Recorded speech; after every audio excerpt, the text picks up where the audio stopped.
Hello students, welcome to সহজ English. তো এটা সহজ ইংলিশ ইউটিউব চ্যানেলের প্রথম ভিডিও। আর এই ভিডিওর সাহায্যে আমরা ডিসকাস করব সহজ ইংলিশ ইউটিউব চ্যানেলে কী কী পড়ানো হবে। তো অবশ্যই আমাদের জেনে নেওয়া উচিত এই চ্যানেলটা কাদের জন্য, কাদের এই চ্যানেলটা সাবস্ক্রাইব করে রাখা উচিত। আচ্ছা, তুমি যদি ওয়েস্ট বেঙ্গল বোর্ডের স্টুডেন্ট হয়ে থাকো তাহলে সহজ ইংলিশ চ্যানেলটা ইংলিশ পড়ার ক্ষেত্রে তোমার জন্য খুবই হেল্পফুল হতে চলেছে। এই চ্যানেলের মাধ্যমে আমরা গ্রামার জানবো খুব সহজেই বাংলা ভাষায়। আর কি জানবো? আর জানবো তোমাদের সিলেবাসের মধ্যে যেই টেক্সটগুলো আছে তার লাইন বাই লাইন অ্যানালিসিস বাংলায়, লাইন বাই লাইন বাংলায় আলোচনা করব।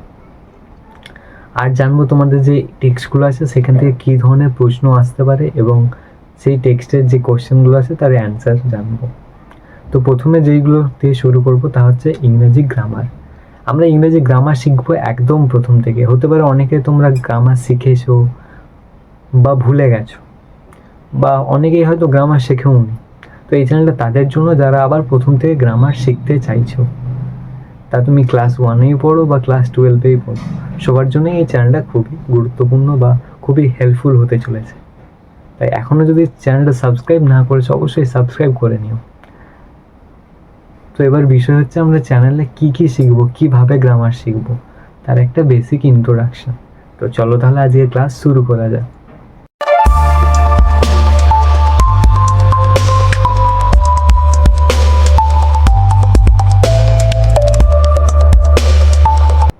আজকের ক্লাসে আজকে আমি তোমাদেরকে পড়াবো খুবই বেসিক জিনিস, সেগুলো হচ্ছে ইংরেজি অ্যালফাবেটস। আবার সেগুলো না জানলেও নয়। অ্যালফাবেটস কি? অ্যালফাবেটস হচ্ছে অক্ষর। যেমন বাংলায় অ, আ, চন্দ্রবিন্দু এগুলো থাকে, তো সেরকম ইংলিশে কি থাকে আমরা জানি A B C D Z অবধি থাকে। তো এগুলো কটা আছে? এগুলো আছে 26 বা 26টি। তাহলে আমরা জানলাম ইংরাজি অক্ষর 26টা বা ইংরেজি অ্যালফাবেট হচ্ছে 26টি। এই 26টার মধ্যে 5টা হচ্ছে ভাওয়াল আর 21টা হচ্ছে কনসোনেন্ট। ভাওয়াল হচ্ছে এ, ই, আই, ও, ইউ, এবং বাকি যে 21টা আছে সেগুলো হচ্ছে কনসোনেন্ট। তো আমরা তো অক্ষর শিখে ফেললাম, কোনগুলোকে ভাওয়াল বলে আর কোনগুলোকে কনসোনেন্ট বলে সেটাও জেনে ফেললাম।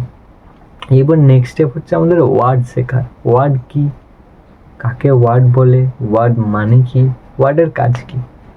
ওয়ার্ড মানে হচ্ছে শব্দ। শব্দ কাকে বলে? শব্দ হচ্ছে গ্রামারের ভাষায় অনেকগুলো লেটারের সমাহার বা অনেকগুলো অক্ষরের সমাহার। বুঝলে না তো? বলি, আমরা এইমাত্র শিখলাম লেটার বা অক্ষর বা অ্যালফাবেটস। তো এই যে অ্যালফাবেটগুলো শিখলাম, এই অ্যালফাবেটগুলো যখন আমরা পাশাপাশি বসাবো তখন একটা শব্দ তৈরি হবে। আচ্ছা, অ্যালফাবেটগুলোকে কি পাশাপাশি বসালে শব্দ তৈরি হয়ে যায়? আচ্ছা, আমি লিখে দিলাম এ সি ডি, এটা কি শব্দ হলো? না। তাহলে কি করে অ্যালফাবেটগুলো বসালে শব্দ হবে? অ্যালফাবেটগুলোকে এমনভাবে বসাতে হবে যাতে করে তাদের একটা মানে তৈরি হয়। আমি যদি বলি বি ও ওয়াই, তিনটে আলাদা অ্যালফাবেট বা তিনটে আলাদা অক্ষর, এগুলোকে আমি পাশাপাশিও বসাচ্ছি বি ও ওয়াই, এটা দেখো একটা মানে হচ্ছে বি ও ওয়াই, বয়, বয় মানে ছেলে। বা আমি যদি বলতাম G I R L, girl, গার্লের একটা মিনিং আছে, গার্ল মানে মেয়ে, তাহলে এটা হয়ে গেল একটা ওয়ার্ড। আচ্ছা, আমরা তাহলে শিখলাম কিভাবে অ্যালফাবেট থেকে ওয়ার্ড বানাতে হয়। অনেকগুলো অ্যালফাবেট পাশাপাশি বসাতে হবে যাদের একটা নির্দিষ্ট মিনিং থাকবে, সেগুলোই ওয়ার্ড। আশা করছি ওয়ার্ড সম্পর্কে আর কোনো তোমাদের ডাউট নেই। তাহলে আমরা চলে যাই নেক্সট টপিকে, সেটা হচ্ছে সেন্টেন্স বা বাক্য। বাক্য আমরা কাকে বলবো? যেভাবে আমরা অ্যালফাবেটগুলো পাশাপাশি বসাচ্ছি এ বি সি, সেভাবে আমরা যখন ওয়ার্ডগুলোকে পাশাপাশি বসাবো আর তার একটা মানে হবে বা আমাদের মনের ভাব বা আমরা যেটা বলতে চাইছি সেটা প্রকাশ পাবে, সেটা হয়ে যাচ্ছে সেন্টেন্স বা বাক্য।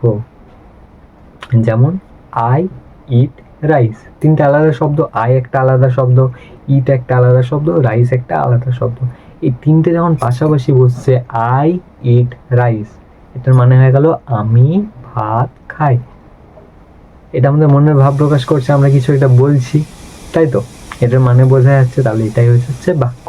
তাহলে যখন কোনো শব্দ পাশাপাশি বসে একটা নির্দিষ্ট মানে তৈরি করছে, একটা নির্দিষ্ট মানে আছে তো আমি ভাত খাই, তাহলে এটা হয়ে যাবে বাক্য। আশা করছি বাক্য কাকে বলে বা কিভাবে বাক্য তৈরি হয় এটা ক্লিয়ার। তো এভাবে আমরা গ্রামারের এক একটা টপিক ডিটেলসে জানবো। আজকের ক্লাসে শব্দ, বর্ণ এবং বাক্য, এই তিনটে হলো। তাহলে পরের ক্লাসে আমরা জানবো বাক্যের প্রকারভেদ, বাক্য কয় প্রকার ও কি কি। তো আজকের ক্লাসে এইটুকুই। আশা করছি ভিডিওটা তোমাদের সাহায্য করেছে। তাহলে অবশ্যই লাইক বাটনটা প্রেস করো এবং সাবস্ক্রাইব করতে ভুলো না।